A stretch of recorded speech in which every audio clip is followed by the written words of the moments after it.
5, 4, 3, 2, Invasion USA. Where's Rostov? Oh, man. Nobody knows how to find him. He's on the move all the time. Rostov! Nothing, I only do what he tells me to. What the hell is going on?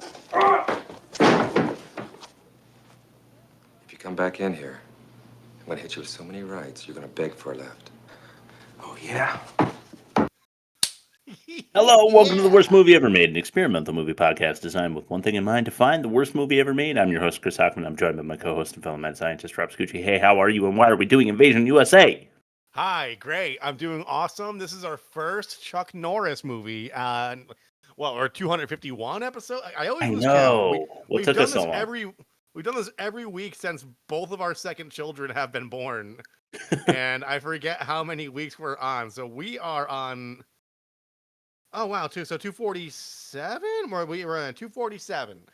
And we haven't done Chuck Norris, and now we did Chuck Norris. This is from the Canon Group, who's done films like Masters of the Universe and Cyborg. And this was around the time they were facing like financial struggles. Chuck Norris, he had become it was a Prisoners of War movie he did. I forget what it was fucking called. It's like he signed Missing in Action, picture, MIA. Missing in Action, that's the one, yeah. So he signed a multi-picture deal, and Missing in Action, like, it's not critically, like, it's not a darling. It's got like really bad ratings, but it made a shitload of money. And this was like one of the films from like the multi-feature agreement he had with them before like they kind of squandered everything and kind of like, kaput. Went under. It's great. There's lots of dick shooting. It's there fun. is. You're I right. think we should just get into it because there's a lot to talk about. Let's let you literate, man. Ooh, yeah. With the best. Rob gives you the alliteration. I give you the explanation. It's like a little suicide pact. I'll sting you, you step on me. This is the best explanation.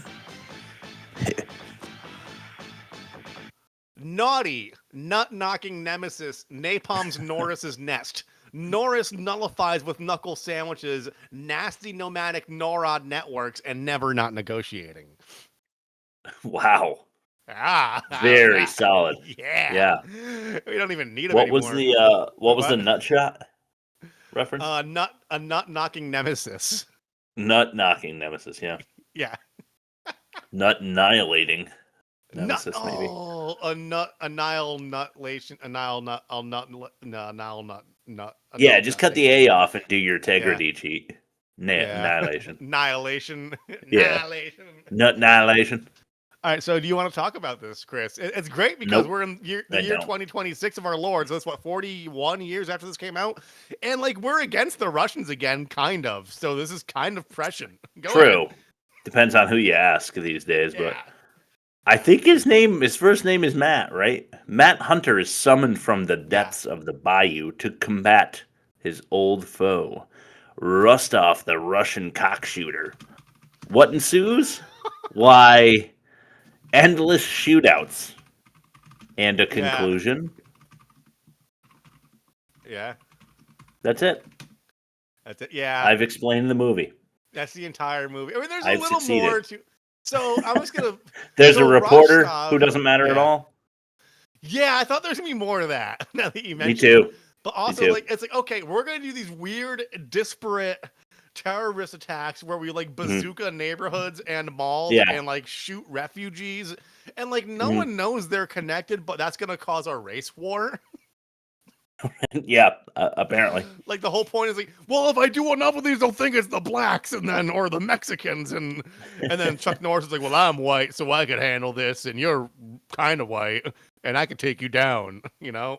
Yeah, I feel like that's dude. I think he only got popular because of his like brawny Bob Vila thickness of beard. Yeah. He had to have had a good marketing machine because I know he's really good with martial arts and that kind of stuff, but like. Yeah, sure. Actor. Is Walker Texas Ranger good? Have you ever watched that? I've never watched it, but I can't imagine.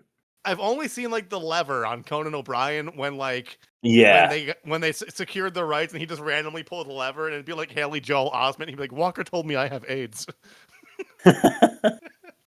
Yeah, I've seen interviewing- clips of the Walker Texas Ranger like lever or He'd whatever be it was. interviewing a guest and you just see him like side eye the thing and just yank it.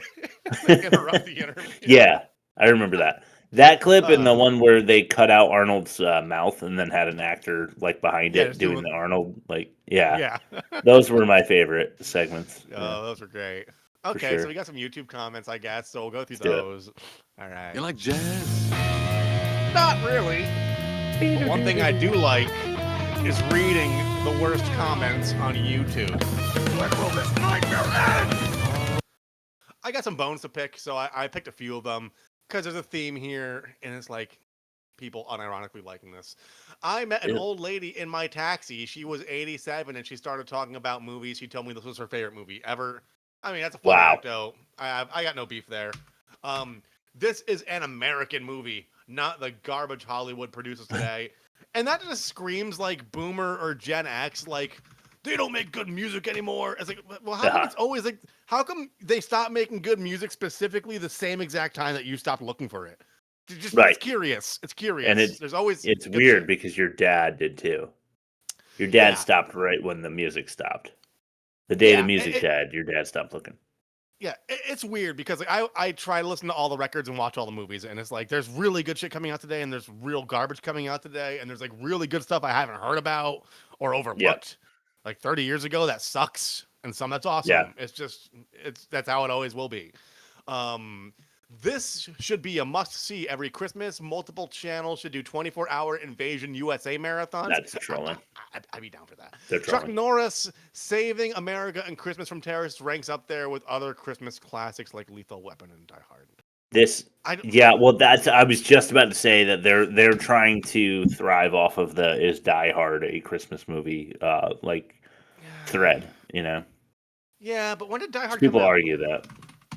It came out in '88, so this came out before Die Hard. But like, Yeah, but not the it's just- YouTubers comment. No, you're true. Yeah, you're right there. But it bugs me because like it's just like, was anybody really upset with the word moist before it became like a thing on How I Met Your Mother?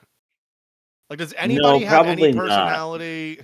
Does everything Right. have to be like, oh, is a taco a hot dog Oh, or dude, is cereal I hate soup? that argument. Yeah. No, because they are called different things because they are different things. What's and it the bothers deal? me. It really bothers me. Is Black and yellow. We stand is a- behind a fellow. wait. B-movie Black and Yellow. Shit, where is it? Oh, I had the clip still. We're not made of jello.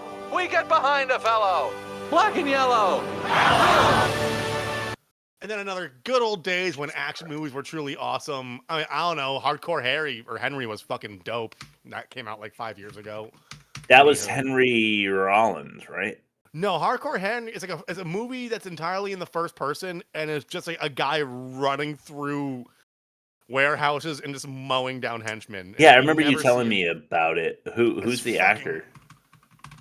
I don't even know, dude. Hardcore Henry. It's like you never see him. It's Ilya Neischuler. It's like some. Oh yeah. yeah. Alien And Neischuler. we all Yeah. have our moments with him. Right. He's been on the pod. A guest. Yeah. Former guest.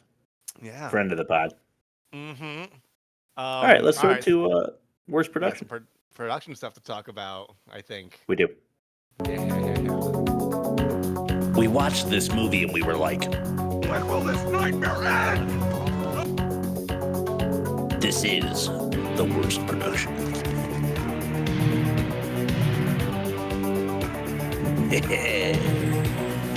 What do you got? Too much dick. being shot? Episodic, chaotic, and downright idiotic. Episodic, chaotic, and downright idiotic. I like it. So the reason I'm saying that is because this should have been a one season of Invasion USA, the television show. Yeah.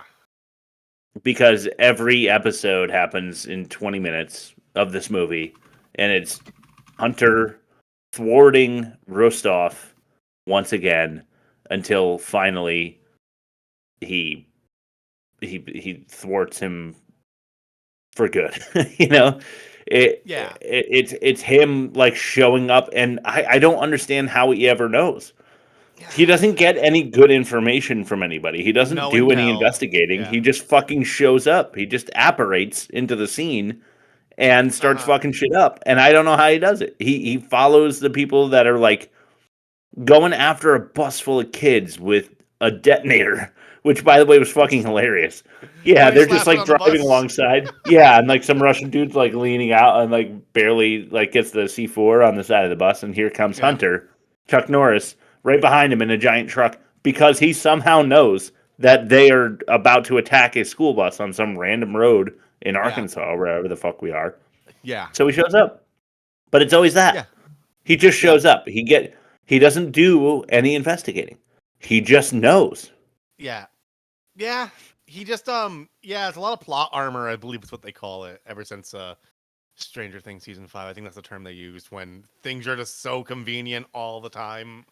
Yeah. Like, okay, yeah. It gets fucking annoying. At 0 hours while he's driving towards the bus. And then 3 seconds less, he slaps it on their car and like just splits off. Right, like a From Paris with Love. Yeah. The dropping of the bomb vest. Yes, but without kind a hint of irony. Situations. Yeah. Yeah, right. Yeah. No winky dinky. Is Chuck Norris the original Damn He's Good? Well, how far back does it go? It's hard to say. Like, is John Wayne Damn He's Good? I don't know. Oh yeah, I'm being like ageist. Yeah. So he's been going since like the 70s. They stopped being Damn He's Good all the way back in the 60s, I'll tell you. Yeah, they just don't make him Damn He's Good like they used to. Yeah, they stopped making Damn He's Good movies the second I turned 18 and like just stopped watching media. Yeah. Right. Yeah. I just started listening to everything I've listened to up to that point and nothing. I started working at the Commerce Which is Chamber, me, by the way. And then after working at the Commerce Chamber, I stopped going to record stores, and that's when music started to suck. It has nothing to do with my choices. Right. And everything to do with everything everybody else creates. Yeah, it's just all trash now. Yeah, it's all garbage. By the way, I had read that I have a huge bruise on my arm. I had read that Chuck Norris was a writer on the film. After the first go around, he heavily rewrote a lot of the scenes, and I think that has something to do with why there's no plot. Because it was, what I read was that it was more plot heavy, more plot driven, and then he took over and made it more explosy. It's and like less when plot-driven. comedians do movies, it's like they're trying to expose themselves to a new audience that's not their core audience. Mm-hmm. So they recycle or rehash a lot of their bits or classic jokes from their stand-up specials just so they can get that content in front of like newer people. And like Bill Burr had a movie, Old Dads, that did that. And then Ricky Stenicki, it's like written by a bunch of comedians, and it's like you could have cut a half hour of runtime off this shit. Because John Cena's scenes are fucking amazing, but you guys y'all had to get your fucking jokes in. Yep. And like if you just it's like the funniness came from John Cena's performance, not the shit they were saying. And I feel like Bobcat Goldthwait for some reason would be like the number one guy who's like literally just doing his set in the movie. I don't know why. I just feel he's got a great found footage documentary about Bigfoot. That's fucking sick. What? Directed. It's just a boyfriend and a girlfriend looking for Bigfoot, and like shit goes insane. Oh god, is it called Mountain Monsters? No, what's the Bobcat? I'm getting sidetracked. What's the Bobcat Bigfoot movie? Willow Creek, 2013. It's fucking okay. It's all right, I might check that out. Yeah. Who knows? Probably Next week when we don't do what we're watching, I won't mention it. Okay. All right, let's throw two plot pounders. Sure. Plot pounders!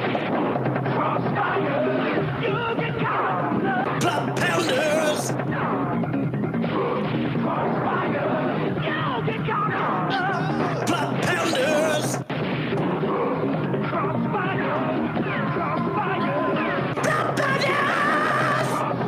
You'll get caught up in it. All right. We're going to come in hot with this one. Yeah. The movie is called Invasion U.S.A, and the first thing we see is a boat full of desperate and exhausted immigrants heading from Cuba to Florida, which I thought was racist. Because I mean, that they do, and that happens. So it's like, I suppose they do invade, but invasion seems like a really. Well, I didn't. Yeah, because it's in. You know what I mean? If you're a dumb audience member, you're implying that they're invading, but like they're the invading. actually I mean, it's the Rostov, first right? fucking thing. Yeah. Yes, it's the invasion of Rostov and his Russian forces. That's the problem. Yes. But the name of the movie showing is a bunch Invasion of USA. So you're saying by calling it Invasion USA and like the kind of audience this caters to, there's probably a bunch of people going like, those fucking slurs are invading a country. I'm saying all the USA. I am saying all the brawny and Bob Vila bearded dads that are watching this movie are immediately like, Cubans, they do invade the United States on boats. You know, I get it. I write professionally, and it doesn't matter what medium it's, whether it's entertainment, news, or like agency stuff. The rule of thumb that every like mentor type figure has told me is always write in like a 4th grade reading level and assume everybody's fucking retarded. It's a really good rule to live by, dude, for sure. 100%. Couldn't agree more. But yeah, it just says Invasion USA, and it's like arrows pointing down to the Cubans, like right in the beginning. An American naval ship comes along, but we're unsure of its intentions because it looks like they're here on a rescue mission, but the music kind of says otherwise, you know? Yeah. The admiral of the naval vessel says that they're all welcome, I think. He says it in Spanish, so I'm not 100%. But then the entire boat is ruthlessly slaughtered. Under the floorboards, including the children, of the boat, there are many kilos of cocaine. Now to Chuck Norris gliding through the bayou on a hover boat. Yeah. So we get like the slaughter of innocent children, and then just Chuck Norris going through the bayou swamp in his hoverboat. And wind in his hair. Yeah. An oily reflection on the flesh, you know, looking real. I can't even call him muscular. He's not that muscular. I always thought he would be, you know. He's like ropey jacked, you know. Yeah, he's wiry. Yeah, wiry is what I'm looking for. Yeah, I like ropey because wiry. I think he doesn't have the like Gollum looking like wiry strength. Even he looks kind of more ropey, like a cardio guy than a strength guy. Is because that's where my wheelhouse. Like I know you like lifting, I like running, and we both kind of have physiques that emphasize that. Yeah. No, I'm not. I'm like big. I got like the bingo wings going here. See the flab? It's just like I'm skinny fat, you know. Yeah, called bingo wings because when you go bingo, they flap around. Dude, I get it because I put Luke on the bus the other day and then I waved to him and I could see my arm in the reflection. I was like, I gotta look more. You just hear your flap just going in the wind. Yeah. Speaking of flaps going, there's something coming up, kind of like the creation of flaps that go, but we'll leave that as a little foreshadow for you. All right. Back to the boat. It's been dragged in by the Coast Guard. The scene is crawling with cops, feds, and a spicy reporter that Chuck is absolutely going to get with later in the movie. I thought at this time, writing the outline. Yeah. And that brings us to her introduction. I'm not sure why they even bother. This is Bastards. Oh, take your hands off me. Come on. Take it easy. Look, these two bozos have been holding me for almost an hour. Well, those bastards are scooping me on my story. Yeah, fellas, take it from here. Bozo. You work for Miss McGuire? I was just going to say Bozo. What's it to you? How'd you get here before the police? I drive faster. Actually, I've got a police band radio in my car. Is that illegal? You realize you had no authority to board? I was covering a story. Did you take any photographs? Of course I took photographs. That's how I make my living. So you're gonna forget about the trespassing for now. But you've got to take a look at my film. Right? Yeah, I thought she was going to be important. And I don't know if it's illegal to have a police scanner in your car. I really don't know. But I do know that it's illegal to walk all over a fucking crime scene where there are like many, many bodies. And you're just like skipping through the blood with your camera.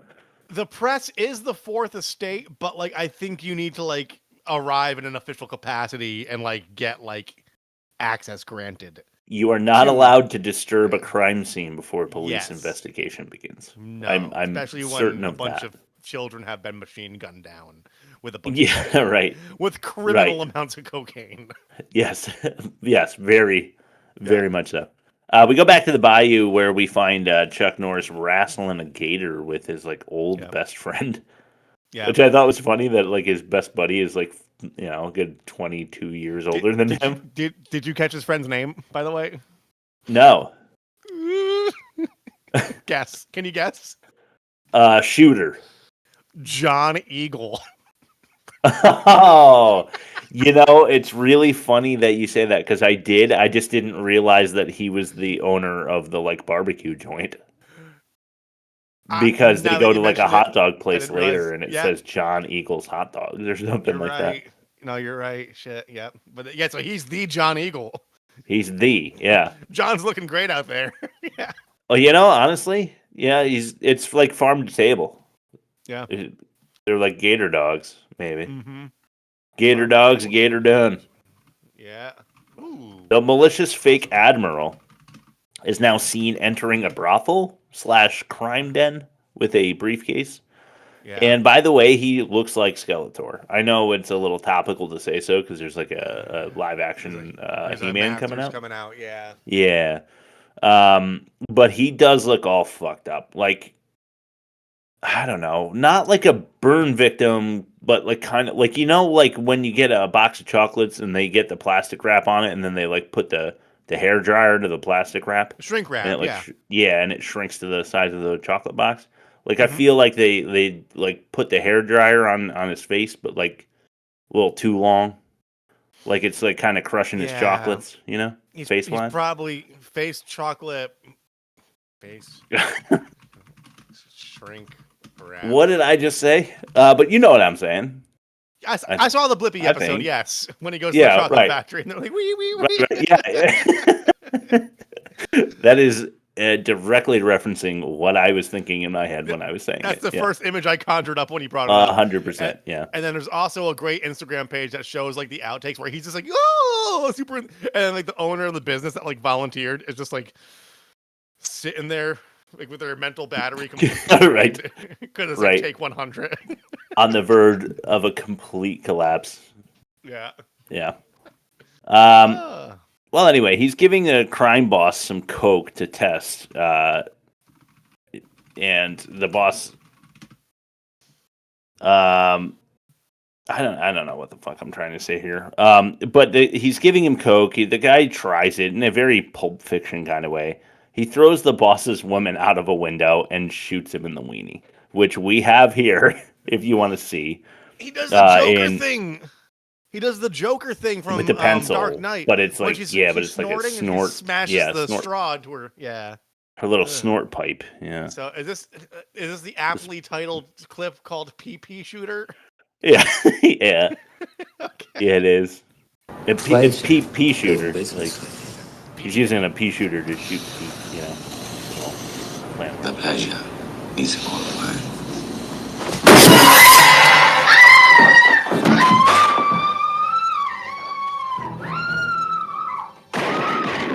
Unreal.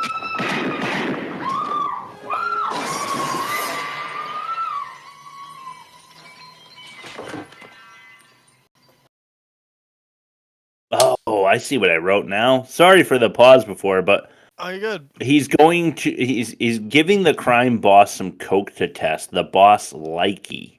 I wrote. Maybe I should not, because then I read it like likely, and then it set the sentence off to a bad start, and boy.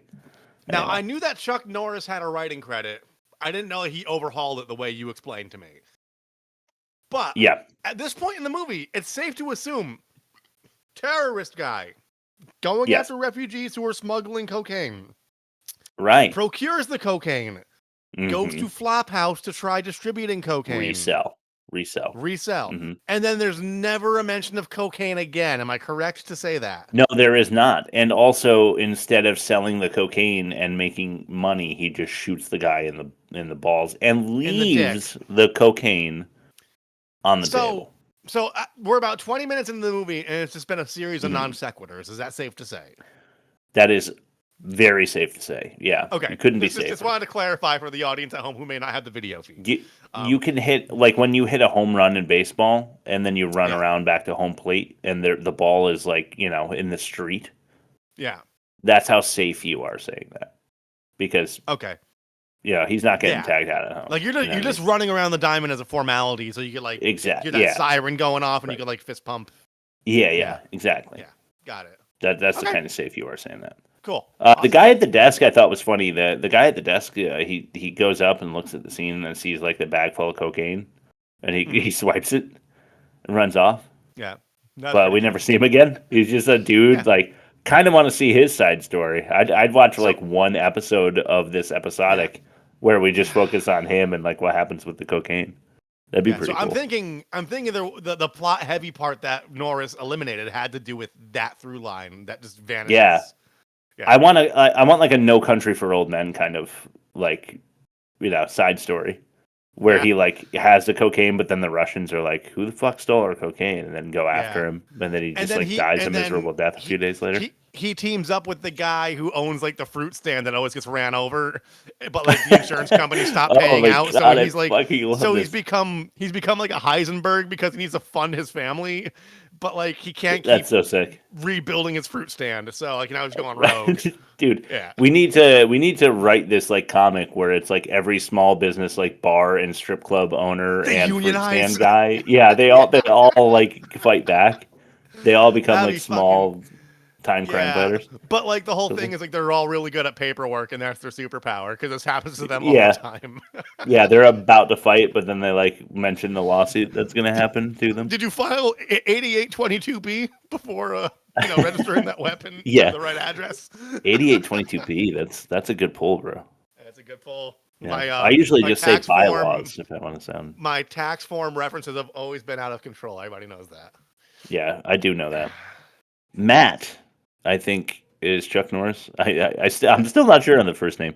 It's Is Matt sick of because eating- I wanted to call him Mike Hunt the whole time because it's like Mike Right. Hunt, Mike Hunt. Hunt. Yeah, Mike Hunt. Yeah. Yeah, Mhm. but it's Matt Hunter. Matt Hunter. Yeah. Yeah. He's sick of eating frogs, and he's not interested in the job that the FBI is offering him, which is to track down and eliminate Rostov. I just burped mid-sentence. That was gross. It's funny the way that they introduce this Fed guy, though. He sneaks into his Bayou abode in the middle of the night. Middle of the night, yeah. Yeah, what is this guy thinking? Like, most notorious badass ever to exist in America, and you're going to break into his house in the middle of the night, unannounced? Yeah. What are you fucking thinking? I think that guy wanted to die. I'm willing to watch his side story after this too, because he probably goes home and like beats his wife and then drinks way too much in the hopes that he doesn't wake up the next morning. Yeah. If you're planning on doing that. Anyway, I digress. Rostov is back, we learn, and they need Matt. They need Matt. The company needs Matt. The company is also the name of our next clip. Let's hear this FBI agent explain why he needs Mr. Matt Hunter.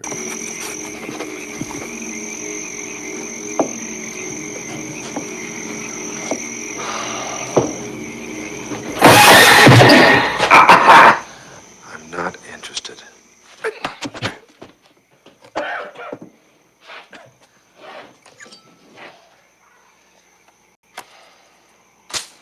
The company really needs you this time. I've heard that story before. Give it to one of the regular agents. Well, this one is special. We believe Rostov is in the country.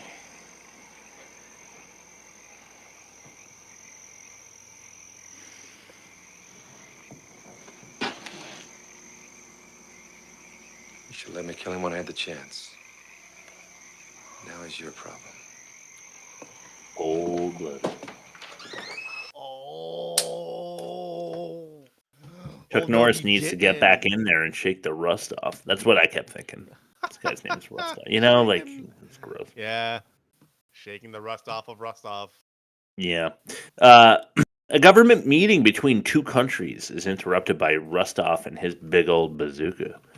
But Matt is there to stop him.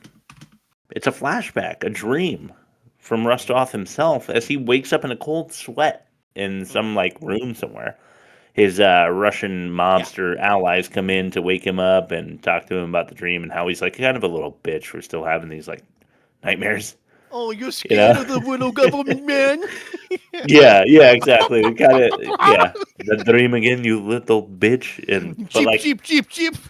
Yeah, I don't know. I kind of like the dynamic because I was thinking Rostov was going to be like the alpha, and he was. He definitely was like the number 1A, but the 1B was not afraid to challenge him. I kind of enjoyed that. Yeah, I think 1A, like he has the resources and the infrastructure and probably the influence more so than 1B. Yeah, but he's also a bit of like a pearl clutcher when it comes to the whole like when it comes to the face and his crushed chocolates. Yeah, his crushed chocolate shrink wrap face. Yeah. Yes, right.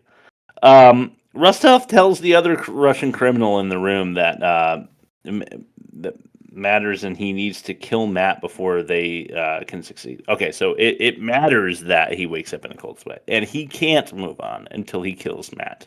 He's saying to 1B because Matt is so damn good.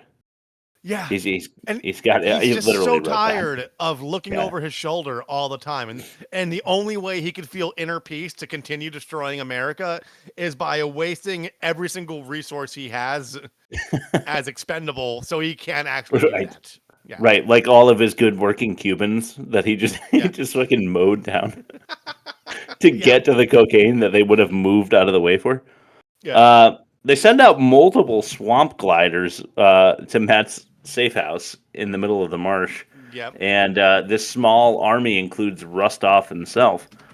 They put bullets in Matt's Bayou buddy, Mr. John Eagle, and bombard his bungalow. Rather than making sure that Matt's dead, they just figure he is. He's not, by the way. Yeah. But his backwoods bestie certainly is.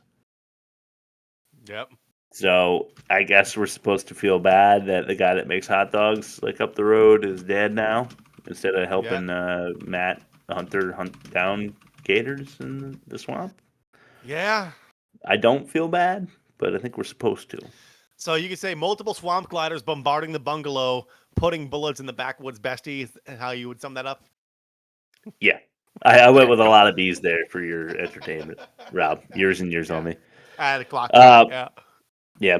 This act was Rostov's Pearl Harbor, the kamikaze mission, if you will, because while it was successful, bombarding the backwoods bestie, destroying Matt's house, killing his best friend, it also convinced him to shake the rust off, as I went for that joke earlier, so it's not as good now. But to get back in. He's back in, like Keanu Reeves in Wick. He's back in the game now. He was talked out of retirement, and they twisted his arm. They twisted. They nurpled his purples, or they purpled his nurples. Yes, just right. And they did. He's ready. Yeah. Back to Rostov and his crime partner. They're having hot dogs at John Eagle's restaurant. So it is I guess this is to I don't know, stomp on his grave a little bit. It's like asserting dominance. Do they know? Yeah.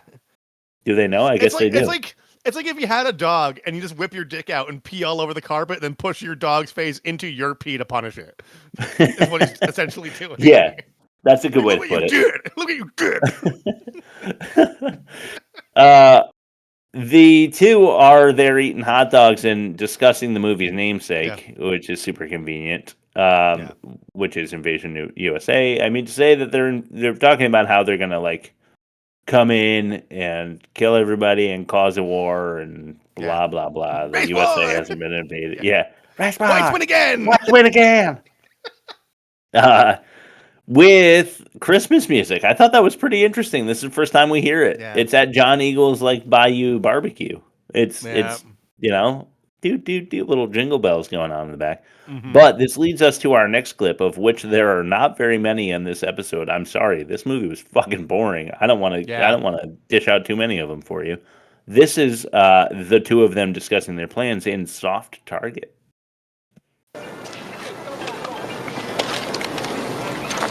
Сегодня и треская ночь, Ника.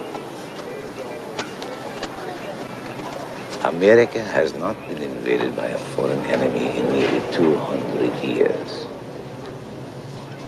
Look at them, Nico.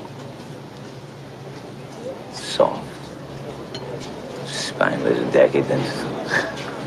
They don't even understand the nature of their own freedom or how we could use it against them. They are their own worst enemy. But they don't know it.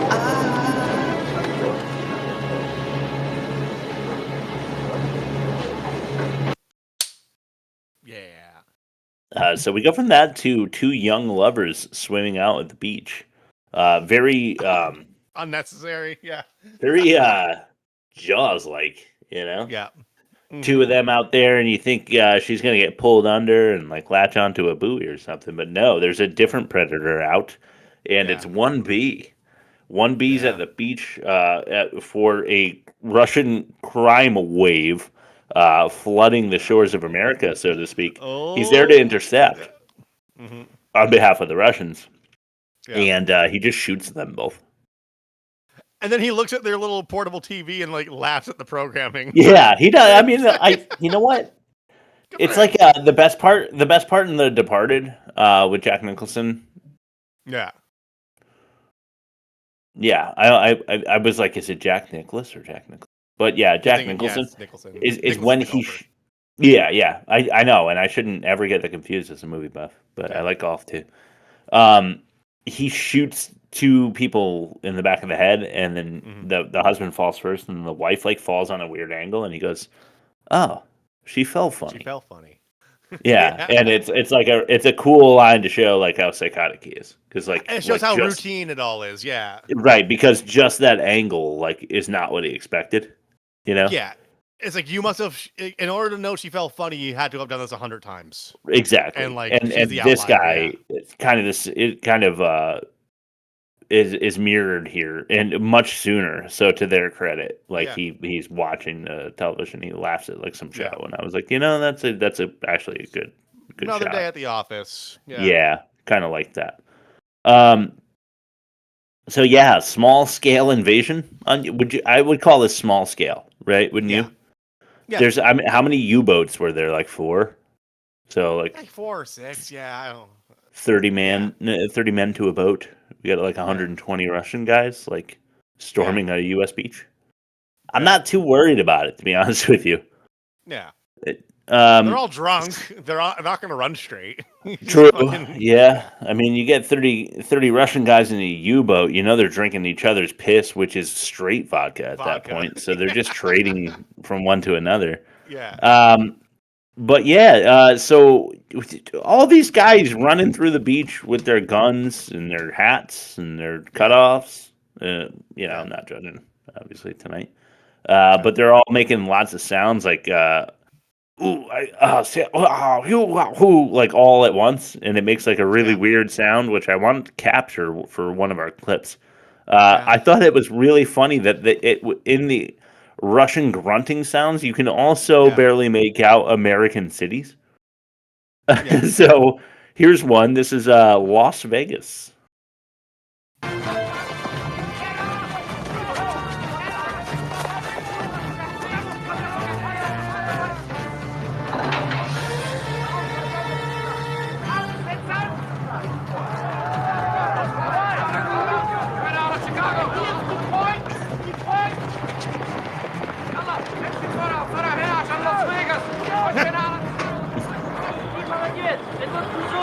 New York,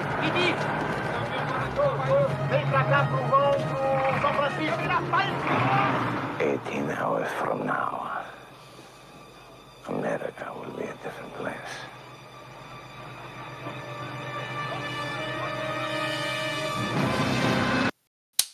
Yeah. I think he is wrong. I think it's still America 18 hours later. Yeah. You know why? Yeah, that's the thing, is they loaded like 7 men up to a U-Haul truck.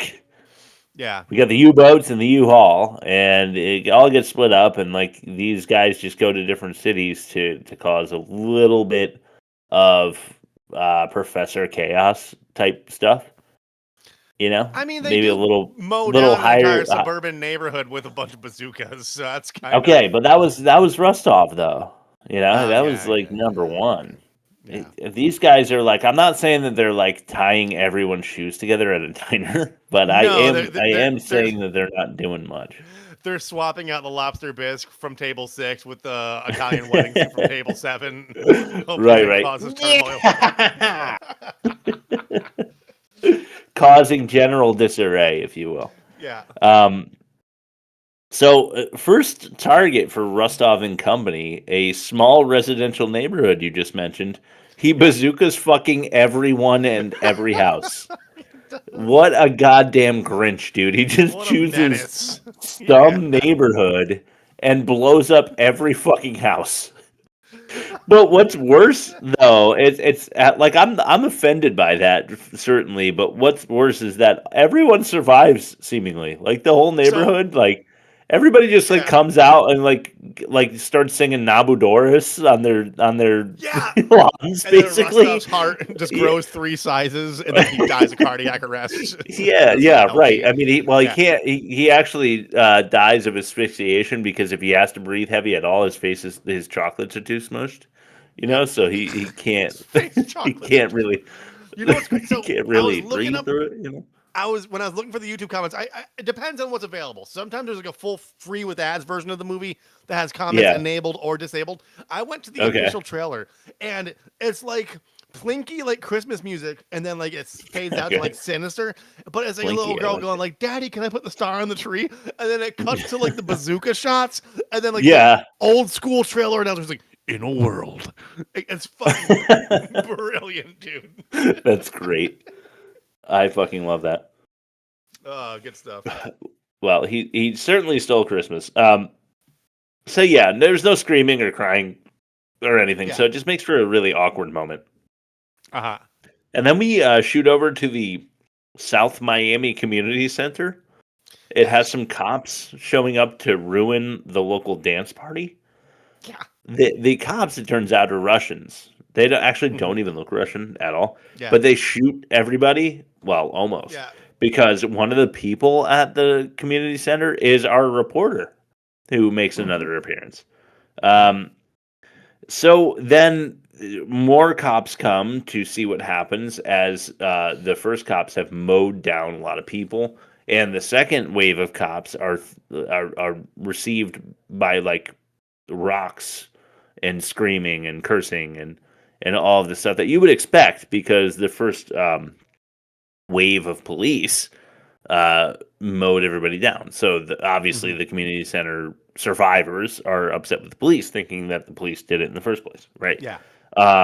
Which is supposed to like kind of let us on to what's actually happening, what the plot is, and that is that Rostov is actually succeeding in like the American marital discord between cops and the locals, the citizens. Yeah. Like we ever had an ounce of trust for them in the first place.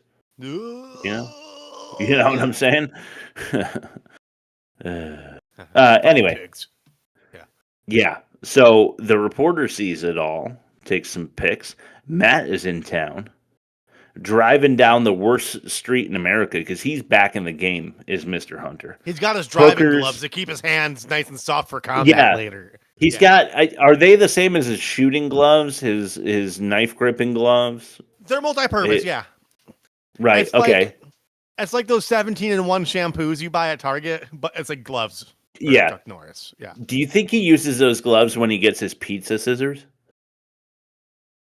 Deep pull. That's Cobra. If you want to listen to our Cobra episode, you can find us at www.theworstmovieevermade.com. Now, the funny thing about Cobra was it was supposed to be Beverly Hills Cop, was it not? And then they didn't like it, so they gave it to Stallone. Yeah. All right. Good stuff. What the fuck is our life, dude? Anyway.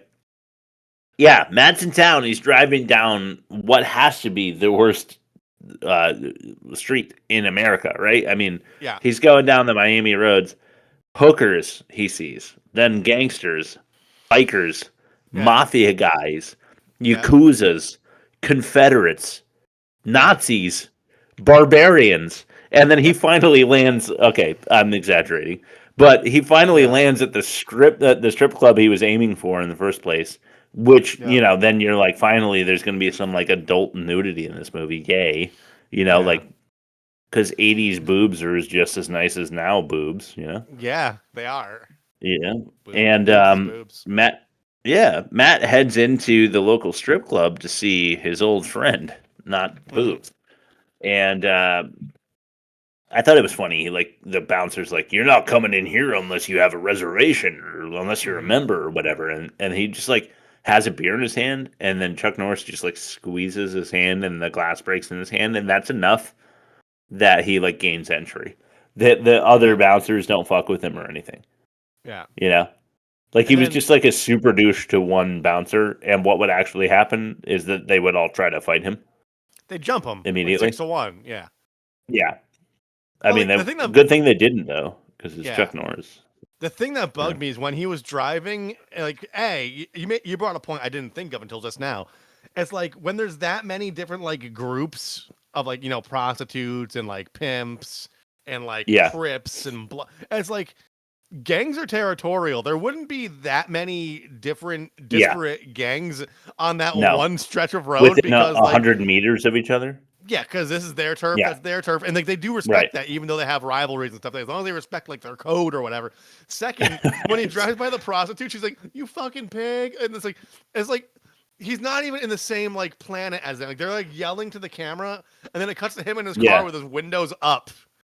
And, right. And like, there's no way he's hearing that when they're like, "No, hell, you fucking pig," and he's just like driving with his gloves, like, "Oh, shame on them." He had his truck like smacked by a biker chain. Like a biker had like a chain in his hand. And he like smacked the car with it, and they yelled at him. But like he probably didn't understand what they were saying.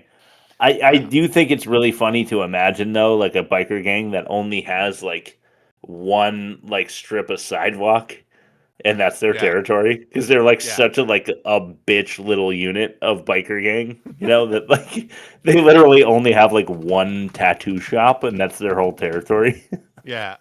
That's kind of funny to me. Anyway, Hunter, that's Matt, puts a grenade in a guy. Oh no. Okay, let's go to okay. So he sees his old friend. His friend gives him information on a guy named Rico. We go to the guy named Rico. Let's do the clip before I introduce anything else. So let's hit Rico. Yeah. Where's Rostov? Oh, man. Nobody knows how to find him. He's on the move all the time. Rostov! Nothing. I only do what he tells me to. What the hell is going on? If you come back in here, I'm going to hit you with so many rights, you're going to beg for a left. Yeah. There you have it. That's how we were introduced to this movie. It is Chuck Norris being a fucking badass after he stabs the guy's hand. He's like, "You want some? Come get some," basically. Yeah. So he's trying to get information on Rostov from a guy named Rico. Question: why does Rostov need a Rico if he's got like 150 Russians? Guy on the inside. I don't know. Of the Miami Community Center scene. Yeah. South Florida Flophouse. Who's tossing out grams at the local community center? I got to get this guy under my fold.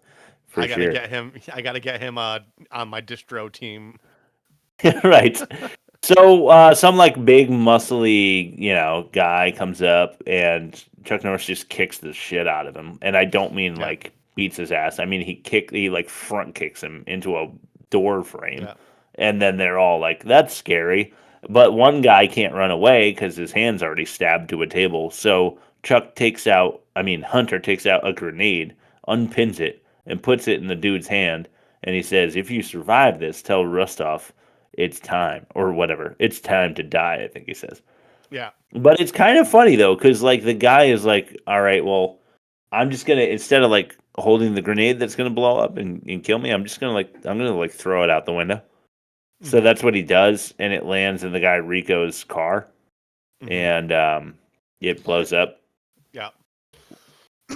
but it kind of takes a little bit of the badassery out of Chuck Norris for like thinking that he was definitely going to die Yeah. from the grenade. He didn't really even put him in much of a predicament. The guy was just like, all right, well, not holding on to that anymore. I got free hands. I'm just gonna throw it over there. Yeah. Yeah. Instead of holding on to this grenade and contemplating how long it'll be before I die, I'm just going to throw it out the window. To a mall we go as some Russian terrorist leaves a bomb in a Macy's. This is just so disjointed. We're just like, there's like Clark Griswold getting some like fucking perfume over there. And here is like some Russian terrorist dropping a briefcase. And some old lady is like, oh, Harry, to her husband or whatever. That man left his briefcase. What if he left a Christmas gift in there? And then the guard is just like fucking. You ever see that video of Blake Anderson from Workaholics doing his impression of like somebody trying to give something back to somebody that they dropped, and he's doing it on a treadmill, and he's just like, "Sir, sir," he's like running as fast as he can. No, I haven't. But that is what happens here. This guy puts in way too much fucking effort. Yeah, way too much effort. Like lost and found, and then you're done. Dude. I mean, not only that, like at this point, I would be fucking suspicious because you're chasing after the man. Like he is trying to escape. They're running fast. Yeah, he is running, and the guy is still like committed to getting this briefcase to him, even though he's about to like enter cardiac arrest. Never once occurs to him that the thing's gonna blow up in front of him while he's right. Yeah. I don't know. Maybe this was the golden age before everyone realized that they could die at a moment, which happened around 2001. I worked at a convention center my first year in Nashville, and our first training was, here's how you spot child trafficking, because we're on like the Atlanta pipeline at a hotel.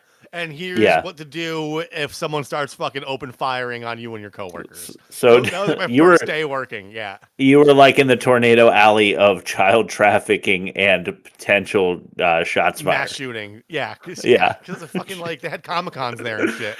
And then like the Wild Turkey Federation doing their bird calling contests, and then like the fucking Sherwin-Williams convention the next day. Dude, did you ever sit on one of the turkey call festivals? Because like for cringe factor alone, that I eat that shit up. I will watch any 50-minute YouTube video of people like pretending to be a moose in a competition. I will do that. I worked front of house in a cafe that like was in between all like the big ballrooms and shit where they had all the stuff. Yeah. And during the Wild Turkey weekend, it was like one of those all hands on deck, but like there were kids in full head to toe fatigues, like jumping, because Opryland's like there's a huge horticulture department. Like it's beautiful on the inside. Aside from all the suffering, I remember you describing it to me. It's literally like a living like biodome, and like but kids in full fatigues from head to toe are like jumping out of bushes and like at like other people who were just there to stay at the hotel for like unrelated reasons. No, sounds like my nightmare. We had to give away so many like free vouchers, and like people were cashing in on like. Yeah, they were running around at 3 a.m. doing fucking turkey calls, and security gave us like this voucher for free coffee.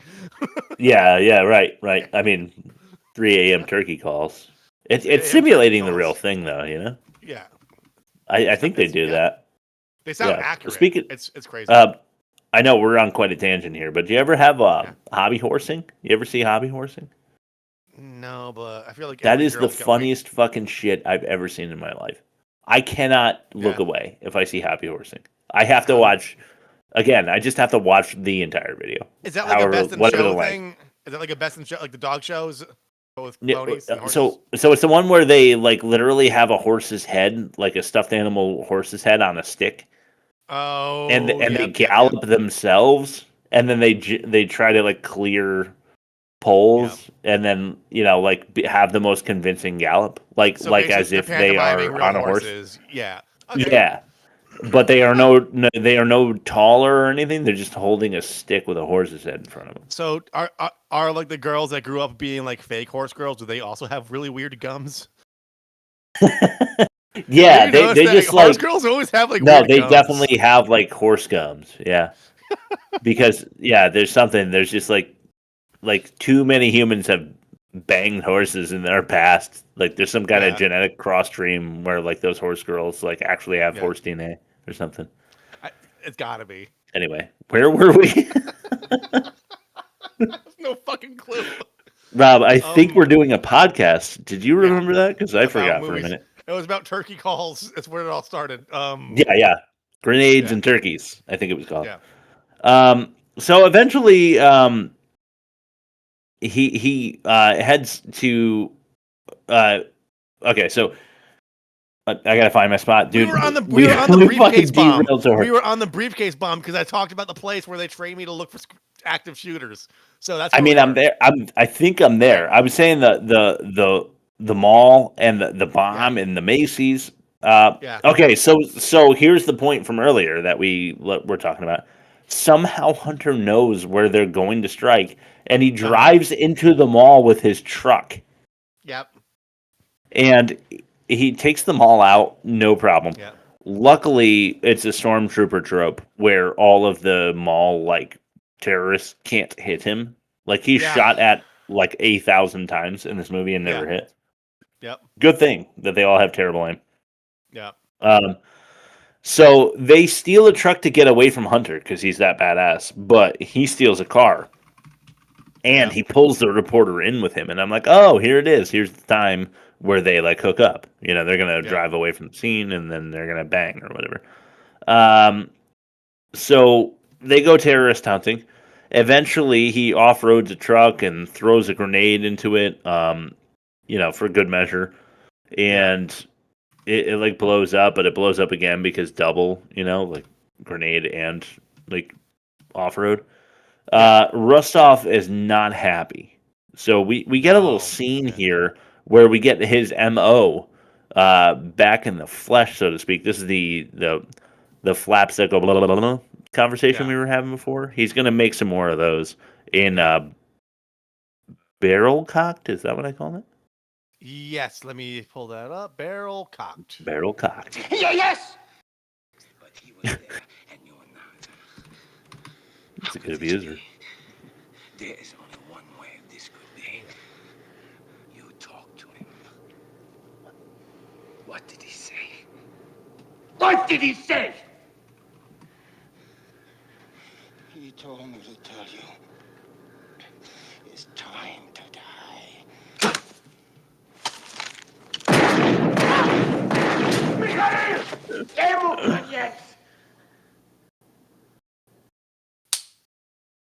Dude, they don't even bother to learn much Russian in this movie. Another through line is that they the shouting hordes of Russians are just grunting and stuff because they don't bother to learn enough Russian. It's like the rabble, rabble, rabble from South Park when they're like, yeah, exactly. They finally pushed a mirror on the show and was like, can you guys stop rabbling? And then it was like, rabble, rabble, rabble, rabble. So he shoots another guy's ding dong off. The crime on the streets has gotten so bad that the National Guard is out there in force. Which kind of I'm just gonna tell like it is, kind of shuts down the whole terrorist plot. Not gonna lie. The Russian terrorists have gotten very good at pretending to be other military, though. So they look like American military, which when they disguise themselves look pretty convincing. And they do so in order to attack Hunter. But he knows it's coming somehow, and he gets the jump on the would-be assailants. And he gets info out of the last one. He shoots them like bang, bang, bang. And then the last one, he's like, hey, he's going to kill you, but I'll kill you right now if you don't give me information. And then the guy's like, Rostov is in the field. And I'm like, what? Like, I think he says that. And I'm like, what does that mean? They're about to blow up a church, Rostov and other Russians. And suddenly Hunter shows up. But I want to stress, we've got an abuser right here, which I thought was pretty tasty. Here we go. Save from wrath and make me pure. Was that it? What is this guy? Who is this fella? They really he doesn't have the kind of like voice that they think he has. It was really fucking weird that they just like zoomed in on this dad with his like little daughter, and boy, that was a weird moment. Anyway, they're trying to blow up this church, and here comes Hunter. He thwarts the attack. We get an attack on a small grocery store But the attack is in response to the people like fighting grocery prices. It's sounding more and more modern American. I think might start happening pretty soon. But the reporter's there to report on how there is a mob of Americans mad about their produce prices because of all that's going on. Oh yeah, and like only 12 items per person, right? And he's just like, we missed the delivery because right. terrorists. The dude's like, we have no meat, we have no produce, we have no dry goods. Yeah. So you're like, what are they selling? Tobacco? Yeah. Like, what the fuck Tobacco and are Fanta. all these people? Yeah. Yeah. But anyway, the Russians attacked the store. Don't worry though, Hunter, on good information, found the local store somewhere in Miami or Chicago or Arkansas or wherever the fuck they are now. Yeah. Yeah. And how convenient again. There he is. And he thwarts this with he's strapping two Uzis, or like I like to call them twosies. Hunter takes out Russian boss number 2. That's 1B. And the reporter is pissed for some reason. Like he saves the day, and then she's like shouting at him, and I don't know. Is this the last time we see her? It might be. I think so. Yeah. Parents are sending their kids away because the city isn't safe no more. The Russians they stick a bomb to the side of the bus because they're like, oh, we finally did it. We got the parents to release their children to the government. I don't know what the fuck is happening. And the Russians stick a bomb to the bus, and Hunter is somehow there too. Laugh my fucking ass off, dude. How the fuck did he know that they're attacking a bus on some road somewhere? You clock these things when you watch it and you put it in your notes. Like I watch it, I suspend disbelief enough just to watch it, enjoy it for what it is. But then you're saying this shit and it makes absolutely zero sense, and you're 100% right in your appraisal because that's exactly what happens. And it's hard to reconcile what was in my head before coming into this episode to No, I know what you mean. With what you explained. Like your first watch, you're just kind of he's a badass. He's shooting down bad guys. Blah, blah, blah, blah. And you're like, no. He was in Michigan, and now he's in Florida, and now he's in Arkansas next to a school bus. Yeah, I don't know. Right, I don't know how the fuck he's doing this, man. But they don't show us how. We got Rico. We got Rico, and Rico's he's in the field or the guy. I don't know. He gets information from somewhere and shows up somehow. Maybe the least believable thing I've ever seen is the entire bus of kids singing "Row Your Boat" in unison, though. Yeah, never. That happens. never. Fuck that happened. No, not in the most Christian, fucking whipped society bus has that ever happened. I'm sorry, not every child is doing that. It's gotten close when I was in high school, and it was the marching and symphonic and jazz band on a coach bus with the choir and drama kids driving from Milford, Connecticut to Montreal, Canada. Holy. And the TVs weren't working. Okay. I can see why. Maybe. Did it feel good? Shit on multiple occasions because I was just trying to get some shut eye. No, I didn't sing along. I was just like, shut the fuck up. Yeah. So, carnival time now. Hunter meets Ted, and he's like, here's the plan. Ted is the Fed from the beginning. Ted the Fed. Ted the Fed. Dude says, no way, and Hunter's like, yeah, think of the stakes, though. And we don't know what the plan is. So we don't know what they're arguing over. Ted's just you can't do it. When they're at the decimated carnival, and he just hands him a piece of paper, here's my CIA instructions for you. And then Ted the Fed looks at it, and he's like, you can't pull it off. And he's like, think about the stakes. Yeah. I think Ted's like, think about the risk. Yeah. And Hunter's like, think of the stakes. Yeah. Yeah. Which I think we were supposed to feel like, oh my god, what a fucking boner piece of shit. Boner action movie boner here. So badass, yeah. It's pointing this way. Ted's is pointing that way. If you see me fighting, fight with me. If you see me running, follow. You know those shirts Yeah. you see at Costco. Yeah. You stand beside me, I'll fight with you. Stand behind me, I'll protect you. Stand in front of me, and nothing can stop me on my way to victory. I Or, got yeah, your something six. like that. I got Yeah. your six. Yeah. Hunter stays at a hotel, Yeah. but he's attacked by the feds and arrested as a vigilante. Yeah. I'm like, what the fuck? And then I quickly realized that this is the piece of paper that he handed Ted the Fed at the carnival immediately after. It's your, like, no time for payoff theory. Yeah.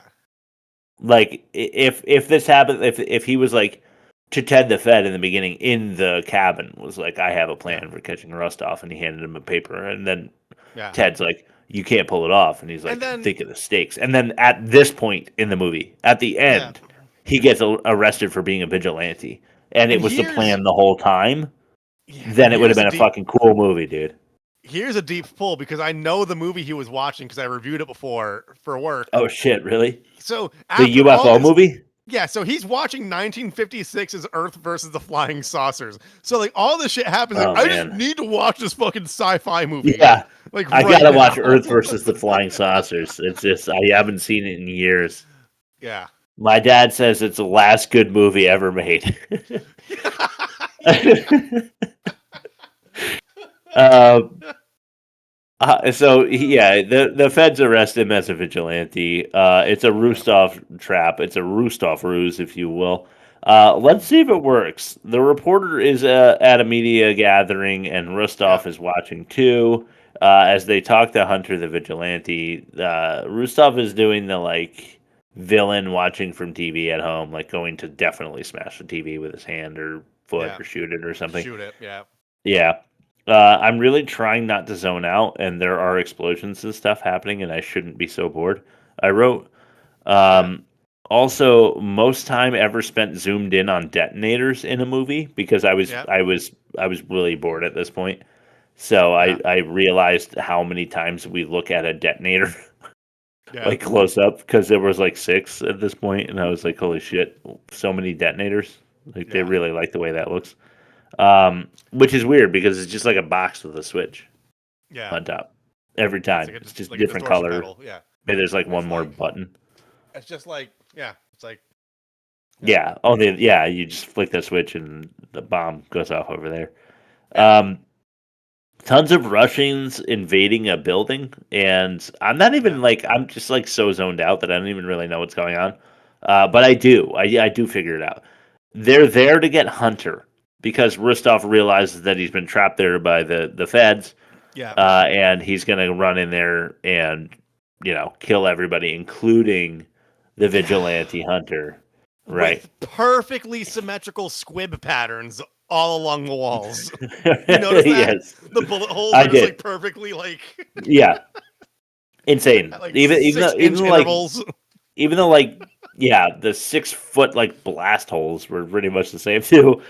Yeah. Which was just awesome. Anyway, he thinks that he is trapping Hunter, but he's actually trapped by the U.S. Army, at least the National Guard. And like I was saying before, like they're kind of a presence too big for this 120-man Russian army. So it's kind of game over. And this is why the movie gets even more boring at this point. They just don't stand a fucking chance. So I don't know what's at stake, really. Even if Hunter dies, Rostov's going to die and get arrested anyway. So like he doesn't have like a hostage to demand a helicopter. Yeah. At the top of the building, like he's got no out. So there's no I'm just like totally out. You'd think the Russians would give up, for budget purposes of the movie, but they actually don't.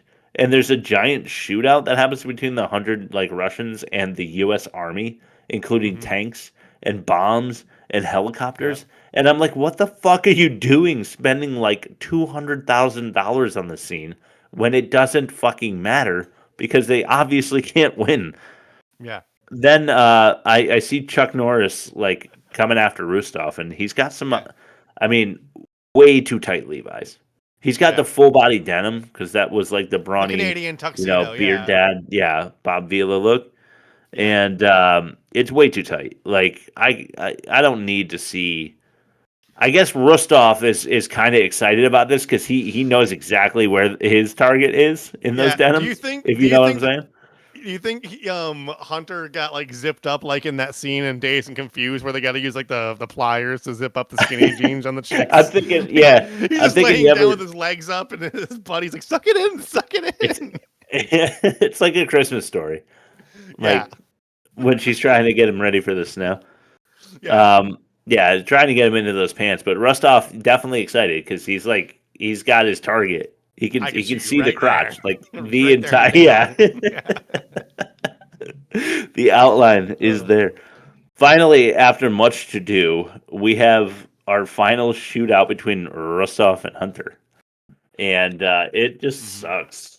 Like there's a little bit of karate from Chuck Norris.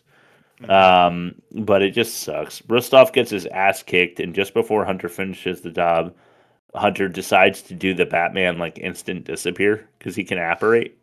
And so he just like that's how he can teleport. I'm convinced at this point. Yeah, because like he not only does he do the Batman sneaky disappear thing, but like he's done it all movie where he just like appears where he needs to be. You know. Yeah. So he gives time for Rostov to get a bazooka. And then he's like walking around searching for Hunter because he has a bazooka and he feels like he can win. But little does he know that Hunter also has a bazooka and he's standing right behind him. And this is going to give you the last clip, the final like plot pounder's straw for this piece of shit, somehow boring, like way too big a budget movie. This is It's Time.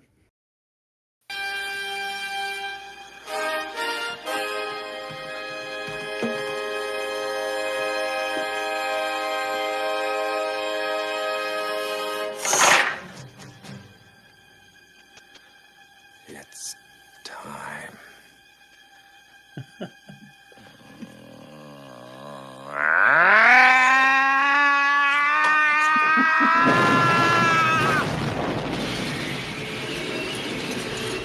What the fuck was that?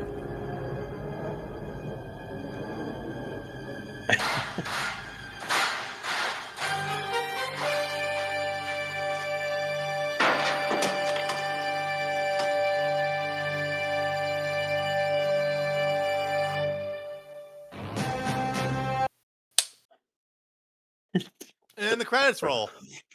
You ever been to a friend's house and they have like one of those cats that's like under the bed, like the bed, and it's like too aggressive, and it's like it's like considering biting you or scratching you, but it like just keeps like growling like that. That's what Rostov sounded like just now. Yeah, like highly considering bazookaing, but decides to be shot instead, and his body's just blown to bits.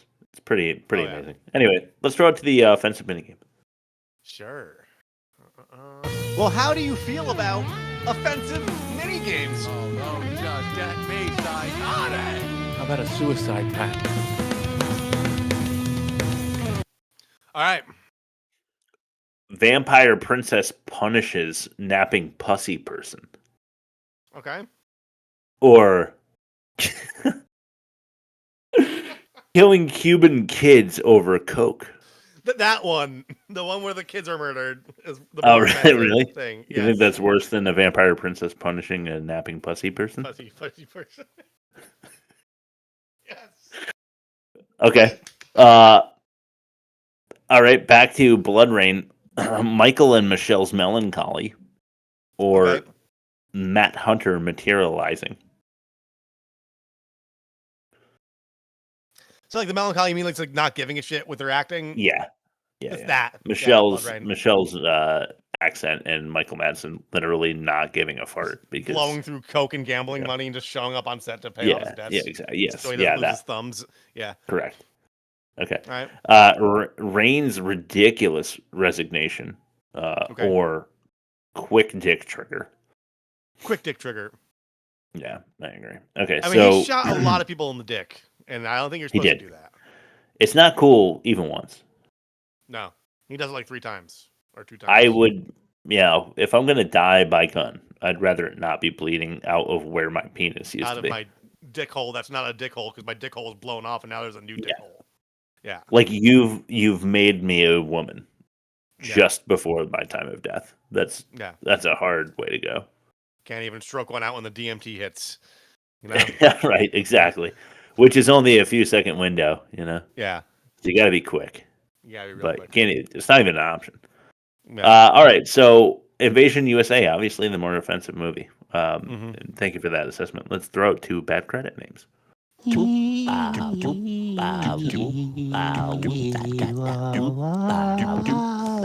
Skip Cook, Leonid Zisman, Alex Head, Tina Goodbread, Alex Colon, and Bernie McErnie.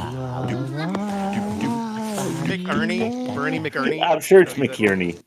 Right. But yeah, sorry about my kids in the background. They sound like they're killing each other literally. I just record it in my kitchen now, and sometimes my kid just comes in and starts like talking, starts during it, beatboxing. which you've heard. Yeah. All right, so let's do the movie comparison.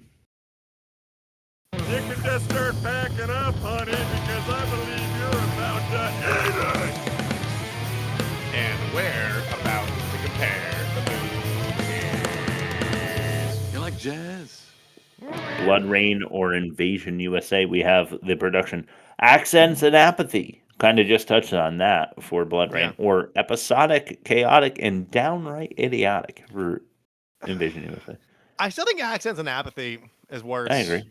Yeah. And like with the gun to head test, I'd totally watch Invasion USA. Like I would too. Yeah. Blood Rain acting, I actually think was worse in my opinion than Invasion USA, but don't let me influence you. Blood Rain was infinitely worse. Yeah. Dialogue? Blood Rain. Yeah, agreed. And then doesn't really matter too much, but if you had to give Invasion USA a demerit, where would you go with that?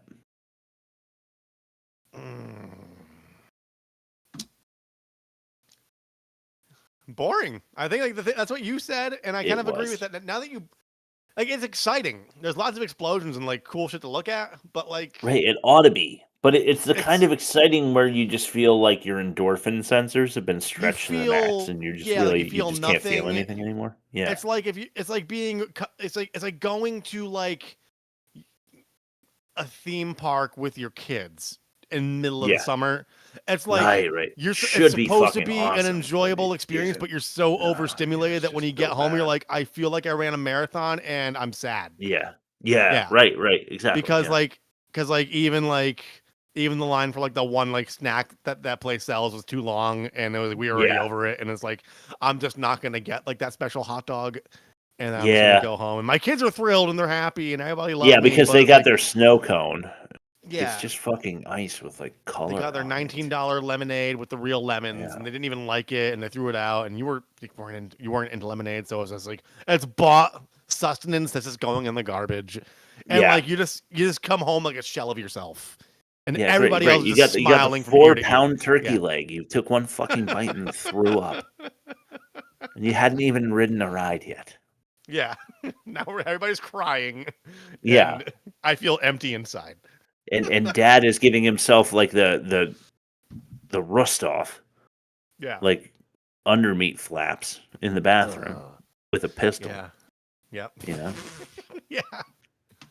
Anyway, so even with that, it being so boring, it doesn't really matter which one wins, but that was convenient for Blood Rain or boring for Invasion USA. What's worse? It's a wash because they're both kind of the same thing, aren't they? Yeah, don't matter. So Blood Rain is still the worst by far because won 3-1 with a wash. Yeah, on the 5th. So Blood Rain is the worst of the season still. It is really fucking bad because it's just destroying everybody this season. Next week, I tried to figure this out, Rob, and I saw the poll. And it was 71-29 War of the Worlds, if I'm correct.